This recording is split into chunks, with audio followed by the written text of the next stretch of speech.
1교시 정치와 법.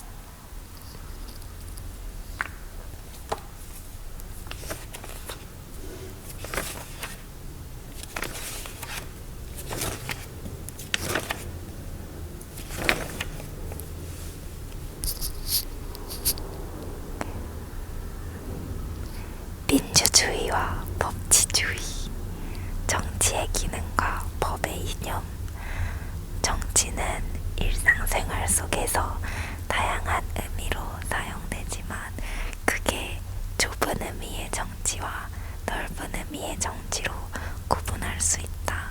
좁은 의미의 정치는 국가와 관련된 활동, 즉 정치 권력의 획득과 유지 및 행사 과정과 관련된 활동을 뜻한다. 선거에 출마하거나 투표에 참여하는 것, 대통령의 국정 운영, 국회의원의 입법 활동 등이 이에 해당한다.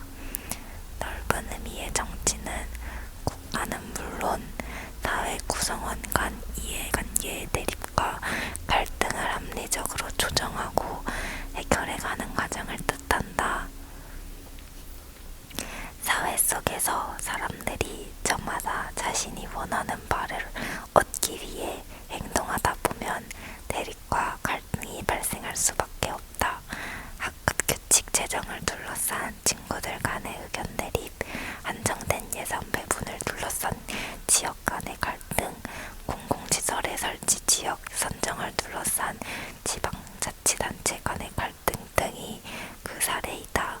이러한 문제를 그대로 놓아두면 사회는 혼란에 빠지고 부질서해져서 결국 개인이나 공동체의 삶이 위태로워질 수 있다. 따라서 이와 같은 대립과 갈등을 조정하고 해결하는 과정이 필요한데 이것이 바로 넓은 의미의 정치이다.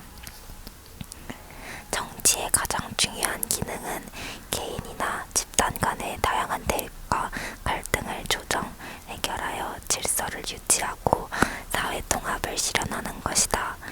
정치는 개인 간의 사소한 다툼이나 마찰을 비롯하여 원자력 발전소의 건설, 개발 제한 구역의 해제를 둘러싼 갈등 등 사회의 중요한 문제를 조정하고 해결함으로써 혼란을 막고 사회 질서를 유지한다. 또한 정치는 부권력병해 등과 같은 사회적 희소 가치를 배분하는 기능을 한다. 정치는 사회적 희소 가치를 합리적으로 배분할 수 있는 규칙과 제도를 만들고 구성원이 이를 수용하게 함으로써 사회가 안정적으로 유지될 수 있도록 한다. 그리고 정치는 사회 구성원의 공동체의 발전을 위해 목표로 설정하게 하고 이에 달성을 위한 노력을 이끌어냄으로써 사회 발전을 도모하는 기능을 한다. 국민의 삶의 질 향상을 위해 쾌적하고 깨끗한 환경에서 살아갈 수 있도록 환경 관련 법과 제도를 만들고 구성원들이 이를 준수하게 하는 노력 등이 이에 해당한다.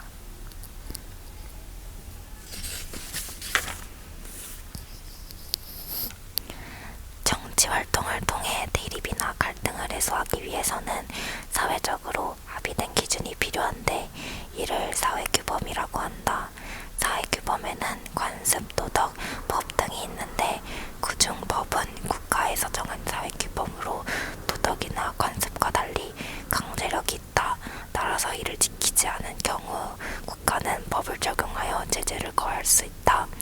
정의는 법이 추구하는 궁극적 이념이다. 일반적으로 정의는 모든 사람이 인간으로서 동등한 대접을 받고 각자가 노력한 만큼의 몫을 얻는 것을 의미하며 우리가 마땅히 지켜야 나가야 하는 원칙으로서 옳고 그름의 판단 근거로 작용한다. 따라서 법은 정의에 따라 사회 질서를 어지럽힌 사람에게는 벌을 주고 다른 사람에게 손해를 끼친 사람은 배상하게 하며 노력한 사람에게는 노력한 만큼의 합당한 보상을 받을 수 있도록 한다. 이처럼 법의 이념으로서 정의는 법 제정의 방향을 결정하는 것이자 법이 실현하고자 하는 궁극적 목표를 의미한다. 정의는 법이 추구하는 궁극적 이념이지만 그 의미와 내용이 추상적이다. 따라서 정의가 법을 통해 실현할 수 있도록 방향을 설정해주는 한목적성이다. 즉 항목적성은 법이 그 사회가 추구하는 가치나 목적에 구체적으로 합치되는 것을 의미한다. 예를 들어 자유방임 국가에서는 국가 권력으로부터 개인의 자유와 권리를 보장하는 것을 중시하며 이를 법에 반영하였고, 오늘날 복지국가를 지향하면서 공공복지의 내용을 법에 반영하고 있다. 법적 안정성이란 국민이 법의 권위를 믿고 법에 따라 안심하고 생활할 수 있는 상태를 의미한다. 법이 국민으로부터 신뢰를 얻고 안정적으로 기능하기 위해서는 법의 내용이 명확히 규정되어야 하고 실현 가능성이 있어야 한다. 또한 법이 쉽게 폐지되거나 자주 변경되지 않아야 하며 일반인의 법의 식에 부합하여야 한다. 그러나 법적 안정성을 지나치게 강조하면 정의가 훼손될 수 있으므로 법적 안정성은 정의의 틀 안에서 추구되어야 한다. 법적 안정성을 중시하는 제도에는 법률 불속급의 원칙과 시효제도 등이 있다.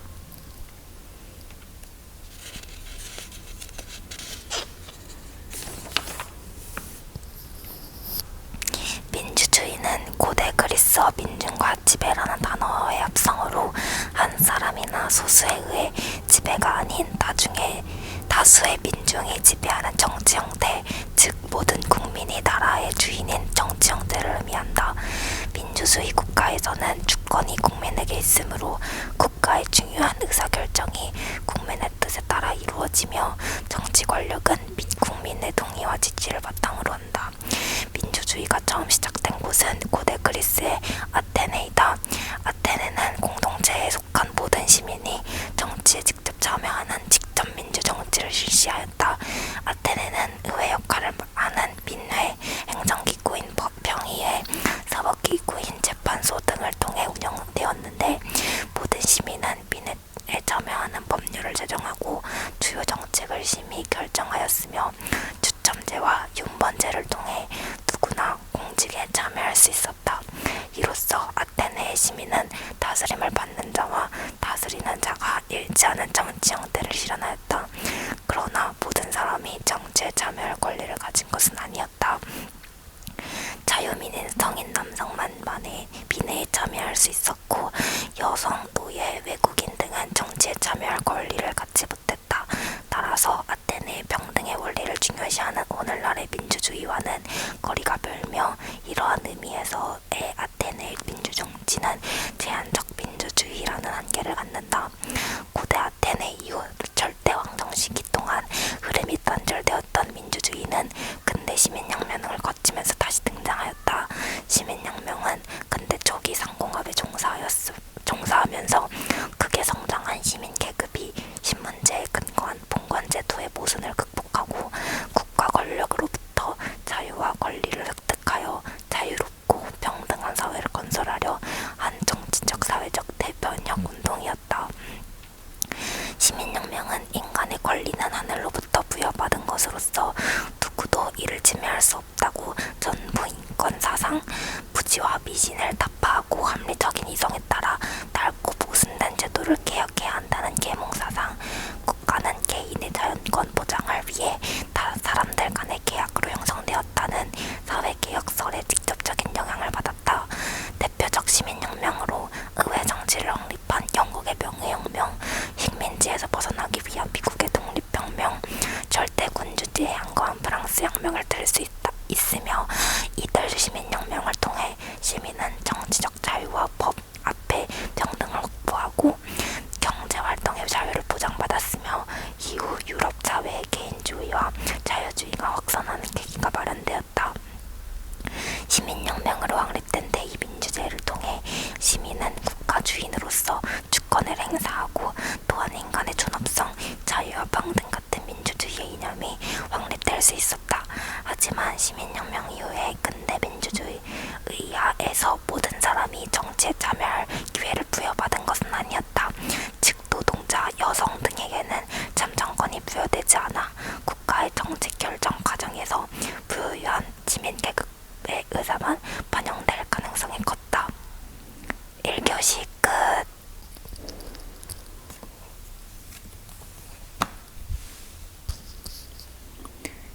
2시 세계 지리 시간.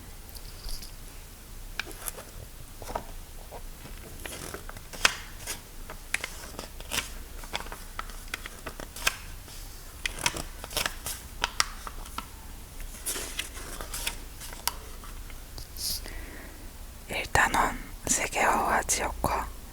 세계화는 인간의 활동 공간이 지리적으로 확대되고 국제적인 상호 연계성이 중대되어 국경의 제약이 점차 약해지는 현상이다. 오늘날 새로운 교통수단과 통신기술의 발달은 이동과 소통에 장애가 되었던 시간적 공간적 거리를 크게 단축했으며 그 영향으로 국가 간의 사람, 물자, 정보의 이동이 증가하면서 세계화가 빠르게 진행되고 있다. 이와 더불어 국제금융, 다국적 기업, 국제기구 등의 주도로 세계 각 지역의 정치, 경제, 사회, 문화 등이 밀접하게 연계되고 있다. 또한 국제 경쟁이 더욱 치열해지는 동시에 국제협력과 지역 간 생산능의 전문화를 통한 국제적 분업도 활발해지고 있다. 지역화는 지역의 자율성과 고유성을 증대하고 잠재력을 길러 각 지역이 세계적 차원에서 독자적인 가치를 지니게 되는 현상이다. 세계화의 진전으로 경제적, 문화적 교류가 증가하여 세계의 다양한 상품과 문화를 쉽게 접할 수 있게 되었다. 이러한 변화 속에서 세계 각 지역은 경제를 활성화하고 세계적 경쟁력을 갖추기 위해 다양한 노력을 기울이고 있다.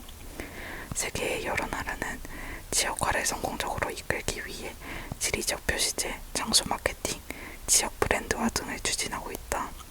지리적 표시제는 특정 지역의 기후, 지형, 토양 등의 지리적 특성을 반영한 우수한 상품에 그 지역에서 생산 광고 등이었음을 증명하고 표시하는 제도이다. 장소 마케팅은 지역의 특정 장소를 하나의 상품으로 인식하고 기업과 관광객에게 매력적으로 보일 수 있도록 지역 정부와 민간이 협력하여 이미지와 시설 등을 개발하는 것이다. 대표적인 사례로 지역 축제 개최, 랜드마크 개발 등이 있다. 이처럼 지역의 경제성을 살려 긍정적 이미지를 형성하는 것이 세계화 시대에 성공적으로 대응하는 방안으로 인식되고 있다.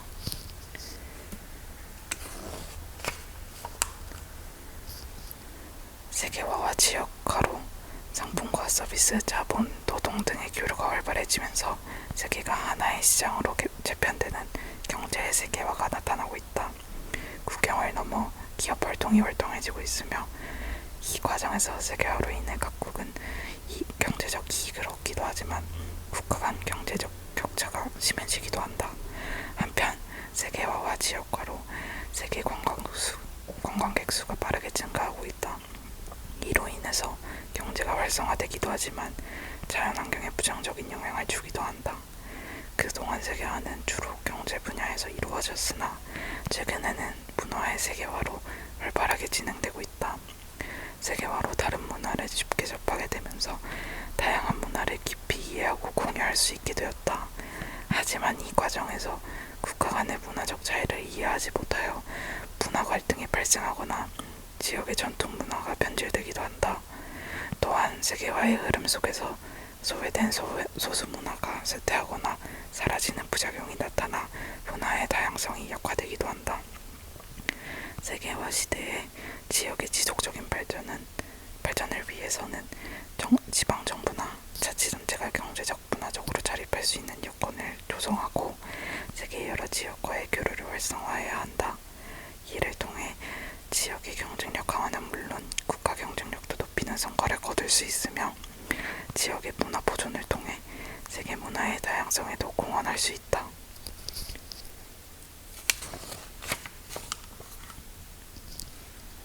지리 정보와 공간 인식. 지도는 사람들이 사는 공간의 정보를 기호나 문자 등을 통해 표현한 것으로 사람들의 세계 인식을 반영한다. 따라서 지도에 표현된 내용을 보고 그 당시 사람들의 세계관과 시대적 상황을 파악할 수 있다. 중국은 일찍부터 지도 제작 기술이 발달하였으며 5세기부터 활발한 동서 교류를 통해 아시아, 아프리카, 유럽의 많은 지리 정보를 수집하였다. 그러나 지도 대부분은 중국과 그 주변에 한정되어 표현되어 있는데 이는 중국의 중심 세계관인 중화 사상이 반영되었기 때문이다. 송나라의 화이도와 명나라의 대명원일도 등이 중화 사상이 반영된 대표적인 세계 지도이다. 이러한 중국 중심 세계관은 주변 국가에도 영향을 주었는데 우리나라에서 제작된 원일강리 역대 국토지도, 전화도 등이 그 사례이다. 한편 17세기 이후 이탈리아 출신의 마테오 리치가 중국에서 제작한 곤욕만두 전도가 소개되면서 중국인의 세계인식 범위가 더욱 넓어졌으며 서구식 세계 지도가 본격적으로 제작되기 시작되었다. 우리나라에서는 18세기 이후 실학자들에 의해 서양의 근대적 지도가 도입되었고 중국 중심의 세계관에서 벗어나 전화도 지도, 지구전후도 등이 제작되었다. 현존하는 세계 지도 중 가장 오래된 것은 바빌로니아 점토판 지도이다. 이후 로마 시대에는 프톨레마이오스가 로마의 영도 확장 과정에서 얻은 지리적 지식과 지도 제작 기술을 집대성하여 세계 지도를 제작하였다. 이 지도는 최초로 경의선 개념과 투영법을 사용하였으며 근대 세계 지도 제작이 기반이 되었다. 그리스도교의 영향을 받은 중세 유럽에서는 지도적인 영향으로 과학적, 실용적 지도 제작이 어려워졌다. 이 시기에 널리 사용된 디오 지도는 세계를 원형으로 표현하고 그리스도교 세계관을 반영하여 지도의 중심에 예루살렘을 두었다. 반면 이슬람 세계는 그리스 로마의 지도 제작 기술을 받아들이고 활발한 상업 활동을 펼치며 지리적 지식의 범위를 넓혀갔다. 이를 바탕으로 알이드리시는 이슬람교 성지인 벡칼의 지도 중심에 둔 세계 지도를 제작하였다. 15세기에 대항해 시대가 열리면서 유럽인은 탐험을 통해 더욱 넓은 세계를 인식하였고 인쇄술의 발달로 지도 제작 기술이 빠르게 발전하였다. 그중 메르카토르의 세계 지도는 목적지까지의 항로가 직선으로 표현되어 나침반을 이용한 항해에 널리 사용되었다.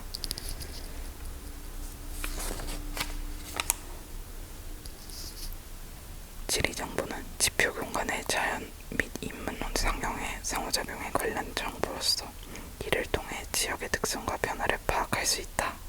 과거에는 조사 지역을 방문하여 직접 조사하거나 그 조사 결과를 담은 종이지도, 문헌, 통계 책자 등을 통한 간접 조사로 지리 정보를 수집하였다. 최근에는 원격 탐사 기술이나 인터넷 등 다양한 방법을 통해 지리 정보를 수집할 수 있다. 전통적으로 지리 정보를 분석하고 표현할 때에는 종이 지도를 이용하였지만 오늘날에는 컴퓨터로 제작한 다양한 지도의 활용이 늘어나고 있다. 지리 정보 체계는 지리 정보를 수치화하여 컴퓨터에 입력 저장하고 사용자의 요구에 따라 분석하고 처리하여 필요한 결과물을 얻는 지리 정보 기술이다. 지리 정보 체계는 오늘날의 복잡하고 방대한 지리 정보를 빠르고 정확하게 처리할 수 있다. 특히 다양한 주제도를 통한 정보 분석을 통해 의사결정 과정에 필요한 자료를 제공할 수 있다. 지리정보 체계는 초기에 공공기관을 중심으로 지도 제작과 환경분화 등에 주로 사용해왔으나 컴퓨터, 위성위치 확인 시스템 등의 발달로 사용 범위가 확대되고 있다. 특히 인터넷과 연결된 웹 GIS를 통해 개인의 생활에 필요한 날씨, 길찾기, 교통정보 등의 지리정보를 편하게 얻어가고 있다. 과거의 세계지도는 종이에 간단한 지형 지물의 위치 및 형태 등의 제한된 양의 정보만 기록할 수 있었다. 그러나 과학기술이 발달한 최근에는 교과서를 이용한 정교한 전자지도가 제작되면서 자연적, 사회적, 경제적 특성을 나타내는 다양한 속성 정보를 지도에 기록할 수 있다. 오늘날 전자 세계지도는 종이지도와 달리 원하는 정보를 추출하거나 통합할 수 있으며 확대와 축소가 자유롭고 거리와 면적을 구하기 쉬워서 다양한 형태로 가공할 수 있다. 또한 인터넷이나 다양한 저장 매체를 통해 거의 종이보다 복사와 배포가 쉬워졌으며 파일 형태로 제작되어 보기 편리하다. 현재 세계 여러 국가에서는 기본적으로 그 활용과 목적에 부합하는 전자지도를 제작하는 데 많은 예산을 투자하고 있으며 효율적인 지도 제작 기술을 확보하기 위해 노력하고 있다.